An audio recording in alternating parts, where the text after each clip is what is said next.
Bana wana pe phénomène jeune et comme déjà kotinda wana makama be et donc on est avortement parce que mutu so déjà abandi déjà kokini ko se prostituer to abandi déjà kozwa buya kolinga mibala libanda dis-moi un peu tant le résultat moko ko ya neti ya zini ko me mwana avortement bato bazo sunga te et mon pesa biso éducateur ya marche toki na ba aspect tout ba chroniqueur ba musicien ba artiste comédien il a teliwana to copier culture ya bato mususu. Nous sommes des Congo, des Bantous, tout ça bato mo ya respect. Congolais za mutumo ba africain to bato mo ya lozito ya respect. Le respect on est sili akotima na biso. Otali ba africain mususu o culture na bango za nango permis. Biso ba congolais za mo respect wana to ta di manière décente. Ning to yebelaki Congo ya kala. Di manière décente pour que ça scandale.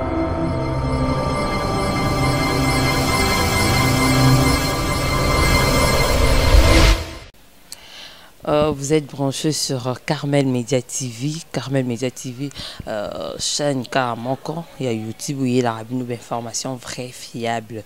Donc, il y a une information. Il y a solo. Si vous avez besoin, vous voyez, Makambozo, les Kanamboka, Makambozo, les Kanakatsa Congo, Makambozo, les Kelabiso, vraiment, un phénomène, tout, un problème, tout. Et ça a la Carmel Media, chaîne Moko. Sur ce, je suis là avec mon invité. Il y a un combat Pasteur aussi. C'est votre émission Star au micro. Déjà à la présentation, c'est votre humble présentatrice, mille fois la Jamuskate de la presse congolaise, autrement appelée la maman de Ben Miradiniala, mais aussi appelez-moi Tir Sabawaïla et Zara Kombo Narandina le bar tout le temps. Un grand merci à mon boss, monsieur en ces moments, monsieur Gauthier Massas, l'irremplaçable Moutazanga Dauphin. Merci à vous, mon boss. Je suis là avec le pasteur Kossi. Pasteur, je te salue, bonjour. Bonjour, ma sœur Tix. Voilà, tous en a Pasteur Kossi et Bélé Bayebi en tant qu'artiste et comédien, mais aussi, je vous signale qu'il est aussi serviteur dédié. Donc, à ça, il a rappelé Nzambe, ce qui bouillait, une église place ya Teyaka, bon, on a commenté ce que à Salam, Salane Nzambe. Au moins que l'on chakana ngai. Parce que déjà au coulinga tena machafua. Papa m'a vu que je pense que Nadia Kalpuntanga. Oui. Malgré pasteur Fandia son amativa. Automative sali. Pas ça avec Makaka Louange. Automative Makaka Louange. C'est daddy. Daddy, trop c'est trop. Plus on a balinga ngana. Attends mon daddy. Plus on a balinga ngana ça. Jacques vit de aux adiates. Papa m'a vu que le bangana, tu as appelé ma bonne malonga te le bangana. Je suis ma cabo et c'est précipité ma pasteur.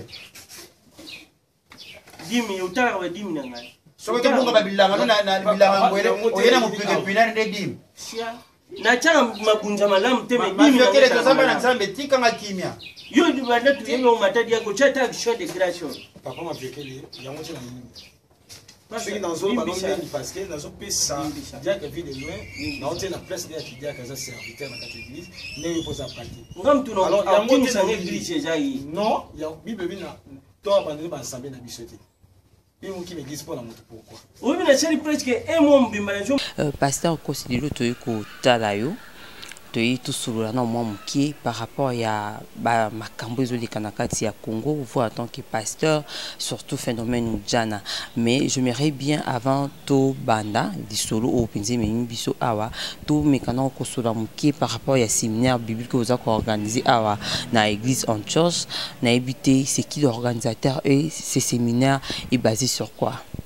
Merci beaucoup, ma sœur Tixa. Je pense que affiche yango. Ils ont un séminaire biblique, puis à délivrance, n'engé bakomi, et ça grand thème nous est l'isoni babeta ponayo, l'isoni babeta ponayo, bon soutien mais ça erreur grave, ils ont 5e édition, orateur Zali, ngamo otia manifestation, et bon pasteur Jean-Paul Maya tapé, to côté anaï ensemble, ils ont qui prévu, ils ont prévu tout est pena. Maman Alice Ali libomana nzambe so nzambe yako accordé ka bongo to sala na sibiso misato succès isoni babeta pona yo isa séminaire où isa makano occasion anniversaire nanga na botama le 10 octobre batyo so botama le 10 octobre moi na biso moi ba leader o ba président mingi ba botama na octobre ya mboka ba mboka presque bila botama octobre alors isoni babeta pona nzamba pesa nginga ngo loko la référence déjà 5e édition 5 ans déjà ngo to salango année passée za qui soutient mes aki agenda caché bon na kati soni babeta pona yo nzamba beta ape masolo pona bato. Donc après séminaire oyo onyo sozo ko bo front to kenda nango na hôpital OK otala bato bo foti bato babimi. Donc c'est ça.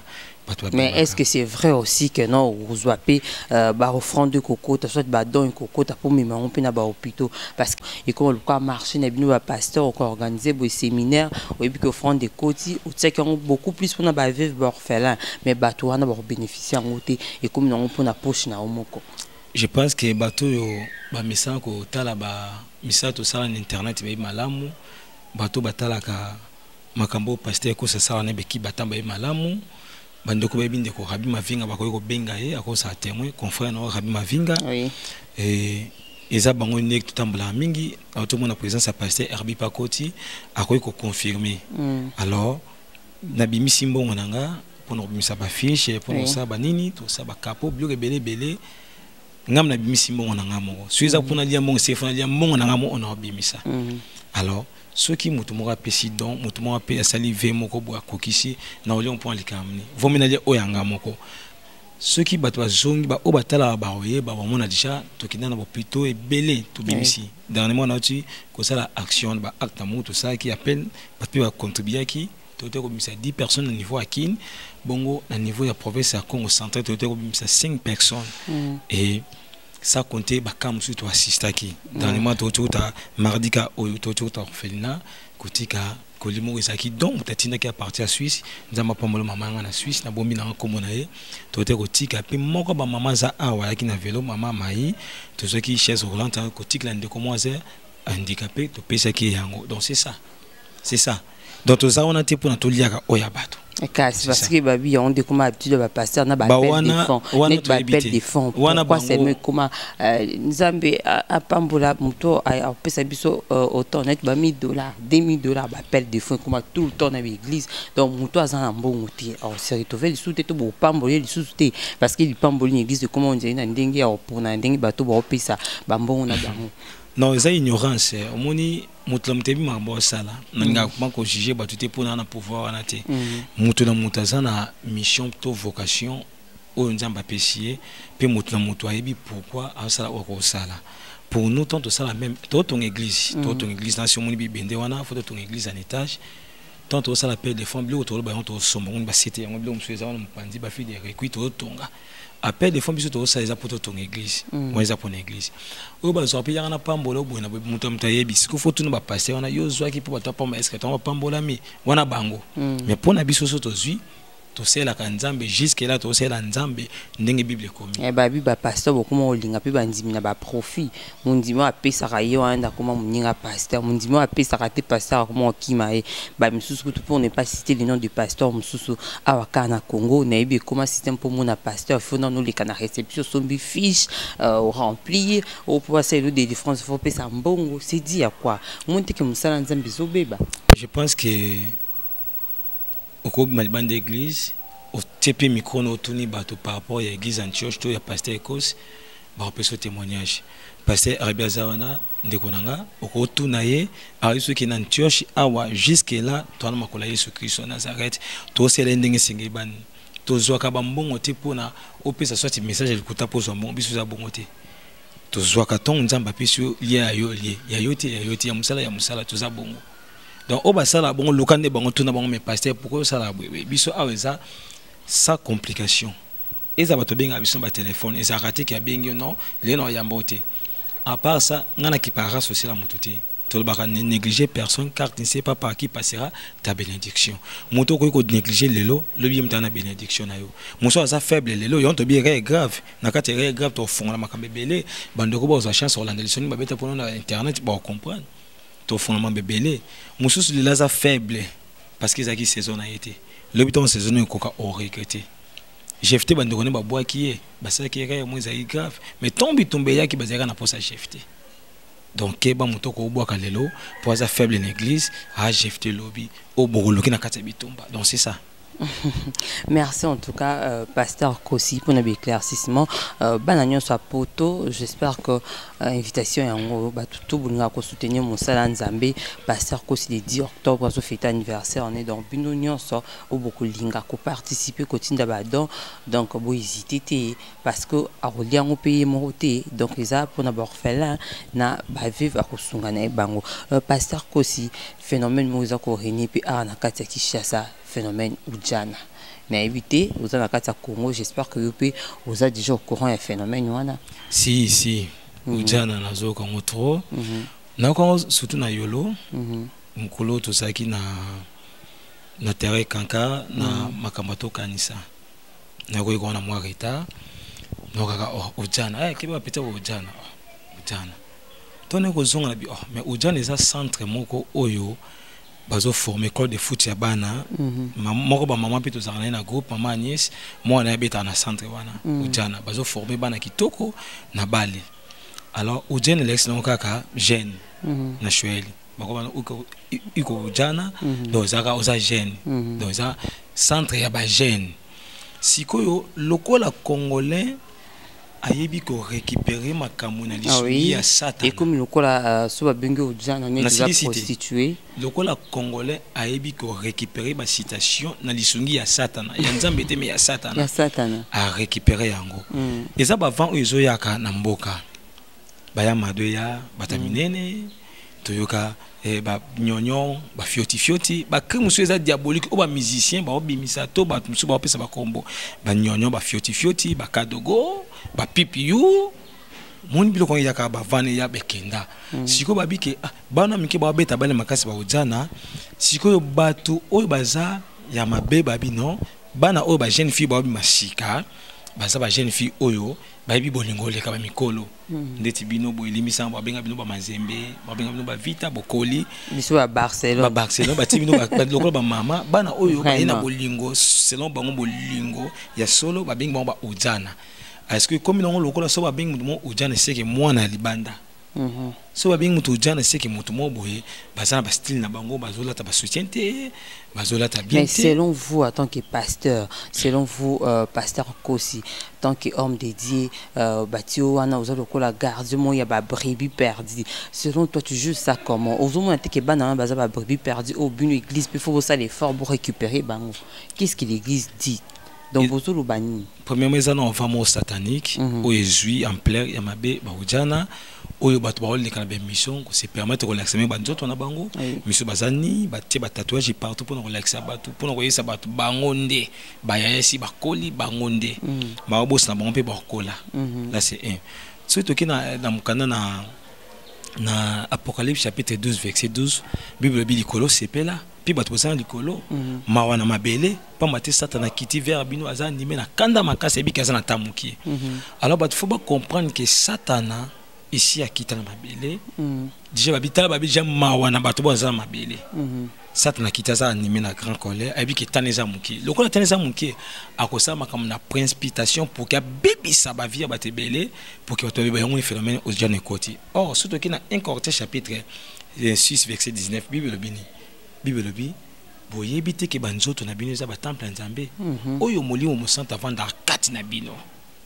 moto ko détruire corps na ye o za temple nzambe nzambe pa o détruire sikoyo Satana a osaisa bato lisumu na nko bana nde lobi ba komba brebi mo perdi pe bazolinga koyoka te mais ba oyo nzambe o ba benga ba oyo nzambe o ba benga ba Ujana lelo ba yoka mo nzambe parce que Bible lobi ba pate na nga ba yebi mungongo na nga ba yoka kango pe balanda kanga.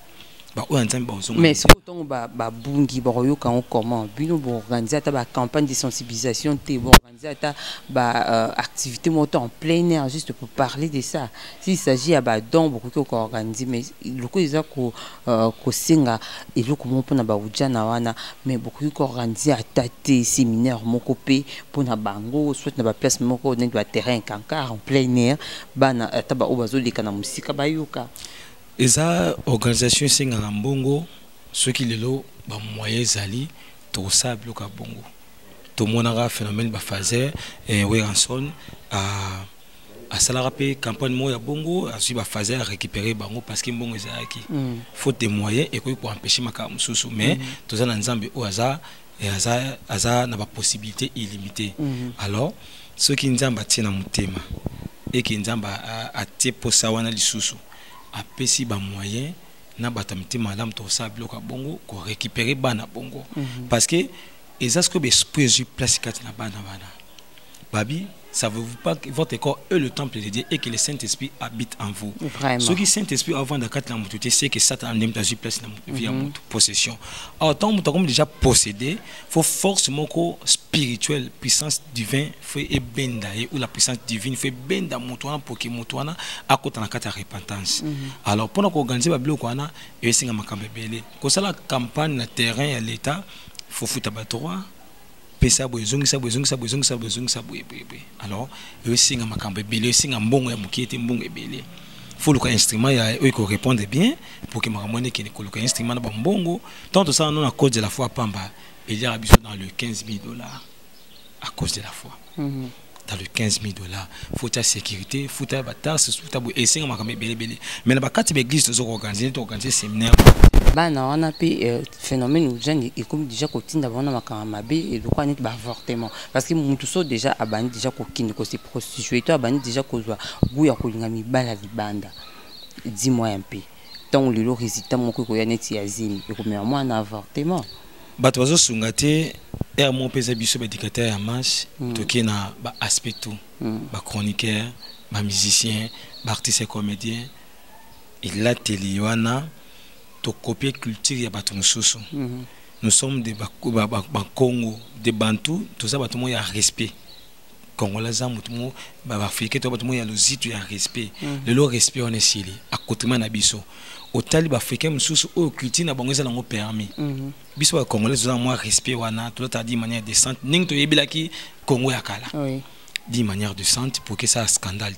Ce que total film à Nigeria, qu'on a une doit l'attaquer le comme moi mon qui na boye avec ba fille sur théâtre ba latian ba beti ba tatouage tina ba pende partout azana pour ça tatouage ba tatouage tant pour ça demande tatouage habité na libele na ye parce que ba mona ki ya na kutaka na théâtre Allah ta lokola kingana auto bo ça se éducateur à masse to baby ça également ba chef d'orchestre ba musicien ba leader d'orchestre ba za ko exposer bino bana basi.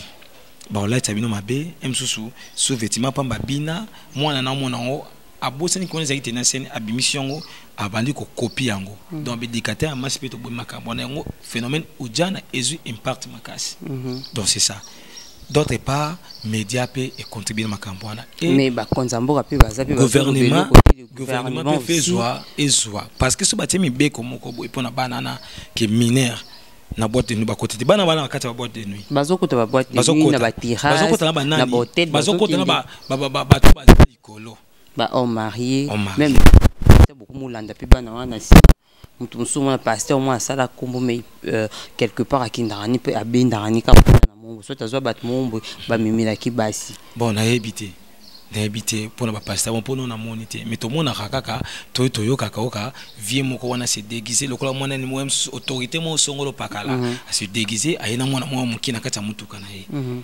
to mona ngo muko suna kenda kana ezaka prestation ya serment ya ba docteur petit frère nanga orphe bangu ezaki na kisanto na mbwala kuna na ba Congo na mbwala batonga banda kwa kitoke bele batangilanga bato bayaka wana ba musicien bato nene et to mona ba fille mususu amike na tata mo bakima bakifanda kuna batata na miki obana bambongo baso kota bana to boîte soki gouvernement fongoli misu makambo wana les phénomènes on peut essayer l'ampleur ba moni mona mukina butu batali air mine e wako za libanda te bakangi akosala akofuta 3 mois mukie mais peto pénalité na yezwa mota ça soit 6 mois en prison bana ba banga et ba parents ba responsable ba parents musupi ba innocent mwana na ndako na face a ça bina libanda face bi akisa makamu susu donc c'est ça.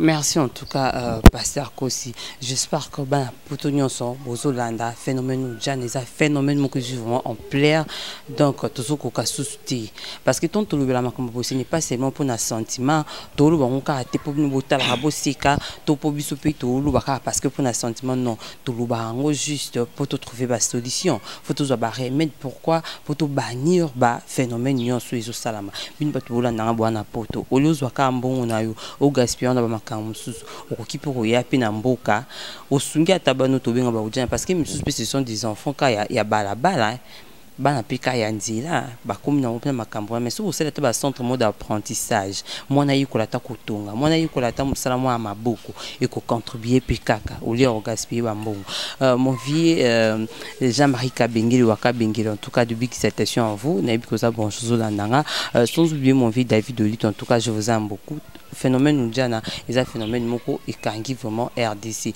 mais aussi pasteur tout le monde a développé makambo tali qui lesbiennage ba PD nyonso wana quel est l'essor réservé na bato wana surtout par rapport à bino bato boyebi makambo nzambe quel est l'essor réservé pour ces gens au baso pratiquer pe ba art moko bongo. Merci beaucoup phénomène wana ba auto bengi ba PD to ba lesbienne ne bon ma benga ba lele eza kindoki. Alors dans un peu sensibiliser si phénomène mari femme de nuit baso ba beti on a net ba monango nazo bila makambo na bila makambo na kati na mukana na Genèse chapitre 6 tomba ange déchi ba ange plutôt oyo ba tomba ki a moré ya basi na mukili ba kitek na mukili ba bota race de géant nde ba bimise ba force ya ba Asmodée ba Enki ba Siskib nde sala ke ba lesbienne to ba pele ba outre sikana eza ba force moko boye eza ba force moko boye oyo eza ya mulili donc eza déjà biblique banda na mokala eza ya mulili eza ba force moko banda kala parce que yangwana ndi likana na Sodome et Gomorrhe yango batombelaka Sodome pe Gomorrhe parce que tomba Lot ayambi ba ange na ndako na ye Bible lobi bata Sodome baye ko singa Lot mais si pesa biso moni ba mali ba kota pesa biso ba mbali otobima na bango L'autre vous même atabana na ya basi baboyi bana mbali ba luka bana mbali po bana bango alors nzamba moni maki abomination za makasa tombaka Sodome pe Gomorrhe l'autre zaki épargné na libota na ye mais moi sina ye ndako makalibanga munga parce que yokaka voir nzambe te succès eza makambo eza ya kindoki frère yum to komisa mwa mbali komisa frère yum to komisa mwa na mwasi repens-toi so bongo nto kufa mabe mais nzamba za na poso kufa bongo te nzamba za na poso bongwana nayebi ko siliki nde na oloba no boy nayebi ko fingi etali na ongate mais bongo la mutema o nzamba wazila pono so bongo mutema te mukolo conséquence yote ya yo liwasi kozwa yo yo pe muto mikomisa mbali oza mwasi bongo la mutema so bongo li mutema te mukolo ngo okozika mota libela o esila raté pitongo lingo confesser et aux ala trop tard confesser mes kofi et mota libele ko zela ko na likolo bongo la mutima parce que ça kindoki oza mwasi tikala mwasi oza mbali tikala mbali na bino pe bato bozo bimaka na baninga na bino mibali ndeko bible pekisi makambo wana si batumbaka Sodome na moto nzamba akabe ba tumbo pe ya ko tumba me ba activité na yo ko tumba me ba faire na yo pe muto bimaka na baninga no basi okoma mwasi ya ndeko no mwasi to mobali ndeko no mwasi bongo la mutema mais makambo on peut passer côté mingi na milieu pe ya ba comédie surtout que opposé pas artiste monsieur pe bino pe quand vous favoriser ngo ba comédien en général na loba oui bien sûr ça bato bazo copier biloko ba musique bato so bibebi mon peuple paye par manque de connaissances misu ba mi kufa na kozanga boyebi amoni mutu basaki boyebi pas tricher Gile Batantin Kardashian ba komi na kati oui Batantin Kardashian Linda Kardashian ende ko brifi donc Linda Kardashian oui ami comme si Linda Kardashian auto be dikata amas bato balanda auto monaka donc mon e brifi ça la ki PD mona mona nda po nzo forme ki PD ya landi brifi mais brifi détruire éducation mona mon ok brifi a PD ti moi ce que bilo konzana tonto be dikata amas photo ke bana ba rôle to sala vraiment to ke bana ba rôle vraiment donc on peut s'y former un rôle moko bat pas jouer en autre à BBC est-ce qu'il faut jouer qu'à PD pour bandi mayo non bablo ko la tout et ba comme belé basé belé o na monde na biso ya théâtre pe ba kotia alors bande ko nanga boye ba na mutuna bino ki to za ba éducateur ya masse mouvement sur ça la bat balanela ngo bato balinga ko ba ko copier pe makam na yo to mona omena banda ko mona muso sa na bi ngamo pasteur de la foi et ngamo pasteur qui poni atala ki momsu na TV azo ko envier na TV pe abandi ko sala ba ya wana pe évangéliste Roger Baka na raison donc atumbarana pe amoko ba pasteur mususu donc atumbarana amo bande ko mususu parce que au monde mutu mususu aza pédé. Moi je connais un frère, il est pédé mais na milieu na place aza asula pe bien na pasteur moko pasteur n'a pas bien que mon fils bien-aimé mais est-ce qu'on a pas bien mon fils bien-aimé mais est-ce que pasteur ton bien mon fils bien-aimé qu'est-ce que tu fais pour changer mon toi? Est-ce que pasteur a dit que frère on a pédé? Mais oui déjà ba symptômes on les a aussi je ne sais pas. On dirait ma Cameroun il y a occultisme et comment on par-ci par-là comment on partout même dans l'église alors que nous avons une église pour la délivrance, nous avons une église pour la repentance, nous avons une église pour même quelque chose il y a bien que ça amnaye et que ça makambunaye mais aujourd'hui tout le monde a bien mon pasteur na basango beaucoup ma bien occultiste c'est dit à quoi makambuana. Merci beaucoup ma sœur Artis. Na sepeka no bina basango, tu es la seule personne hors le bipina basango, bien que tu es catholique. Mais oui, hein, parce que ce sont des choses qui se passent dans les églises. Hein. Même na Bible, la synagogue sata zala. Bible de la synagogue sata. Quelque part dans le thème pour la Bible, na parcourir ville na bino, na moni esika mon bakoma, tozo kana nzambo to yebiti. Alors, pourquoi cultisme koti? Satana en fait récemment pour Satana yemoko mais Satana aboya wakende yemoko Satana sana pour ça qui na bato yango za ko influencer ba pasteur aila Yesu na Jean chapitre na Matthieu chapitre 4 aili Yesu après avoir coché 40 jours 40 nuits aili Yesu abi soki ogumba melinga na kopesa yo biloko nyonso mokili o azobosa na mutu azobila kopesa biloko nyonso yene mukola biloko nyonso mokili donc Satana azokosa basena nzamba azokosa bana nzamba azokosa bato nyonso mukola biloko nyonso eza na mokili eza nzambe siko Satana aosala lokola yende kolo nango en réalité aza kolo nango te plutôt en vérité aza kolo nango te en réalité azobima lokola ye kolo nango alors ba pasteur o sikoyo ba sutukili matériel ba ki okota ba loge po bazwa biloko oh mawana musena nzambe mawana mwana nzambe mawana munyosa koti loge parce que biloko wana yango te koti bokonza likolo mukoto konetoma biloko na biso etika na si ata bekizo totonga kitoko etika la vraiment nzambe wana posa ya molimo ya moto ami ya moto ndi nzambe wana posa biloko ekotika la nzoto o lobby et peso merci te na sepla kantika weba nzoto oyo nzoto ya pamba etondi samina lolendo soki balongo limolimo wapingu ya na yango donc nzoto eza nzoto pamba et même ma influence biloko mokili o soko landeli yango lobby au côté enfer yango etikali et conséquence bato bakoti ba loge to bakufa na biloko na bango kufaka Satana ndeto ba biloko ba chino mais na raté ndempe Satana zali soka peso biloko ne o mais na raté vraiment nani o lelo batika na héritage o Satana pesa ba koko na monti le zali so ita trouble na ba famille so ikanga mabota na ba famille so ibebisa ba vie ya bato te donc c'est ça. Vraiment, en tout cas, bien dit, pasteur Kossi, mais nous sommes arrivés déjà à la fin de notre émission. J'aimerais bien, Olubanaba, Nanzampion Sobatalibiso, Olubana Moutunion, surtout, ou Andimela Pinon, Yesu Massiate, comme Seigneur et Sauveur, parce qu'il y a d'autres personnes, Bandimena, bon, Yesu Tétilé, c'est comme si ces dieux-là n'existent pas, c'est comme si enfer paix existe. Enfer, il y a un cas passé à Anasé. Un mot par rapport à Batunion Sauveur, pasteur Kossi. Merci. Galates chapitre 5, verset 24, Bible dit Biso o tuzana Yesu to crucifié njoto na biso na Yesu. Donc ba passion ba biloko nyonso on tuza crucifié pa na Yesu. Bato ce qu'on boyamba Yesu Christ lokola kolope mo bix na minute bien aimé o tambola na bomoto. Oza ekela mwanzambe, moza mwana nzambe te.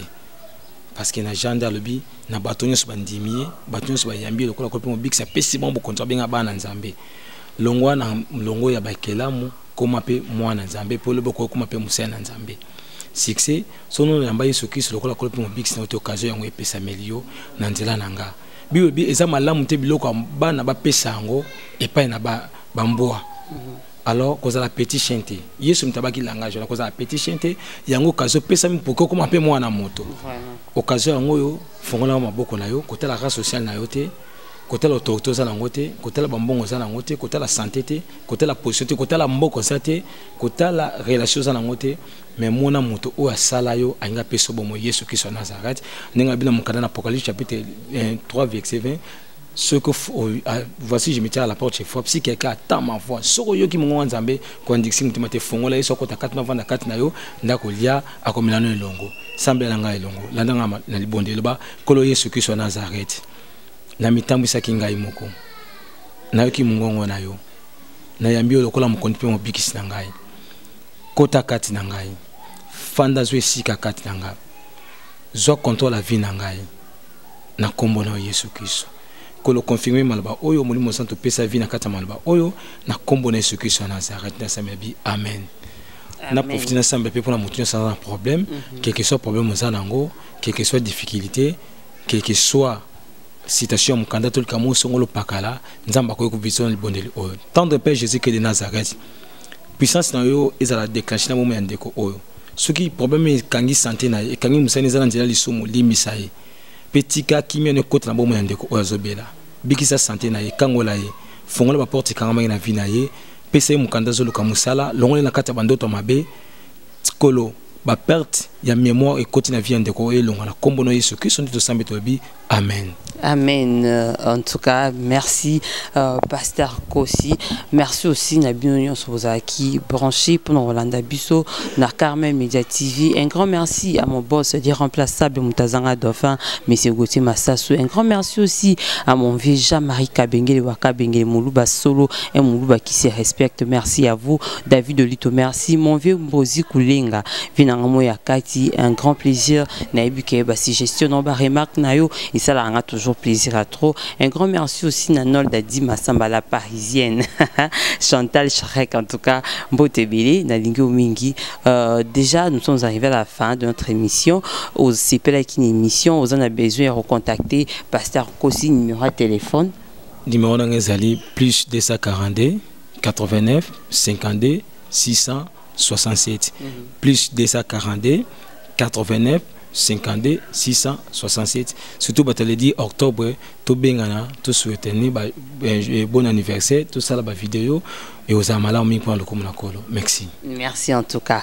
Moi je vous retrouve déjà prochainement avec un nouveau numéro. Il y a Star au micro. Bye bye.